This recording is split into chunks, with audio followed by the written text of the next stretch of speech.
can stay after their international student visa. They can then work in the UK for another 2 years as part of a legal process. But we don't want to see the asylum system misused by students who simply want to stay for longer. That's why we're being very clear. We need those numbers to come down. Hi guys, you're welcome to my YouTube channel. UK Home Secretary have announced crackdown on international students who overstayed their visas here in the UK. The Home Secretary announced that more than 130,000 international students overstayed their visa, thereby seeking asylum here in the UK. In a bid to stop this practice, UK Home Office is cracking down on international students who attempted to overstay their visa, and as such, they have been sending messages to international students who are currently studying here in the UK to desist from overstaying their visa at the completion of their course of study. What the Home Office Secretary said, overstaying your visa with the pretense of seeking asylum here in the UK to extend your stay in the UK will not be entertained. That such international student will be deported back to his or her country without his or her asylum claim being heard. The Home Office said more than 13% of those seeking asylum here in the UK are international students, and more than 8,000 international students have overstayed their visa. In a bid to cut down net migration, they are cracking down on international students, most especially who overstayed their visa here in the UK. So guys, if you are an international student studying in the UK and you have the intention of overstaying your visa, thereby seeking asylum here in the UK, that is not the right move. While studying, you need to look for other options to extend your visa here in the UK rather than you thinking of seeking an asylum at the completion of your course of study. You will not only be deported back to your home country, you'll be banned from coming into the UK, and the purpose and the amount spent to come and study here in the UK will all be defeated. So guys, this is an update. I'll be sharing with you a video the Home Secretary made this statement and affirmed that international students who overstayed their visa here in the UK will be deported back to their home country. So guys, you can watch the video below. Here in Westminster, a chance to reconnect with colleagues you may not have seen much over the summer break. There's also a slightly new seating plan around the cabinet table to mark the beginning of this new phase for the government. The challenges, however, remain much the same. Can you fix the migration system? And now there's another way to try and do that. The Home Office is reaching out to tens of thousands of foreign students by text and email, warning them not to overstay their visas.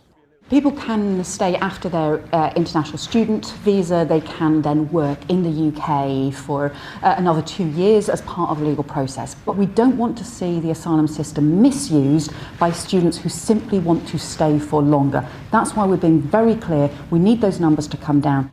And they already are. The number of foreign students claiming asylum has gone down 10% in the last year, but the government wants to get that number falling further. There are 130,000 foreign students and their families currently living in the UK, and they represent 13% of all asylum claims from the last year. Approximately 20% of all the revenue of British universities came from international students' fee.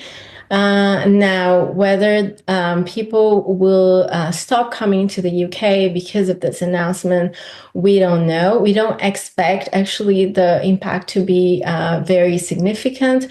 Compared to asylum claims from small boat arrivals, that figure is small. They make up 40% of total claims. Today, the Home Secretary was insistent that the one-in, one-out deal with France would start to deliver returns this month. But the opposition say the government doesn't have a grip on this.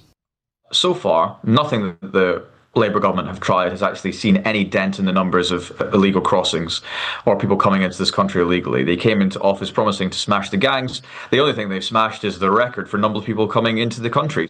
It remains a pressing issue, and the government's performance on immigration is likely to be a benchmark that their success is measured against. Been the one focus of politics. Today we're going to talk about illegal immigration. And protest all summer. Illegal immigration. And now to the autumn of asylum. And now call the Home Secretary. Dominating debate right from day one of the new term. When we wave the Union flag, when we wave the St George's flag, when we sing God Save the King and celebrate everything that is great about Britain and about our country, we do so with pride because of the values that our flags, our king and our country represent. Among them, she said, is fairness, including in the asylum system, which will change with immediate effect. We are bringing forward new immigration rules this week to temporarily suspend new applications under the existing dedicated refugee family reunion route. Refugee family reunion visas have soared in recent years. Almost 21,000 people were granted one in the year to June, up from 5,000 in 2011. The Home Secretary is temporarily suspending all applications, while also tightening up the asylum appeal system. And the Prime Minister added today that he wants to bring forward the promised closure of asylum hotels, as Labour's legacy becomes defined by channel crossings. 29,003 illegal immigrants have crossed the English Channel. That is the worst year in history, and everyone can see it. But not everyone does see it that way. Hi, it's about Joel, and we're here at the National Assembly in Abuja. And Joel Mordy's story is also one of contentious flag flying.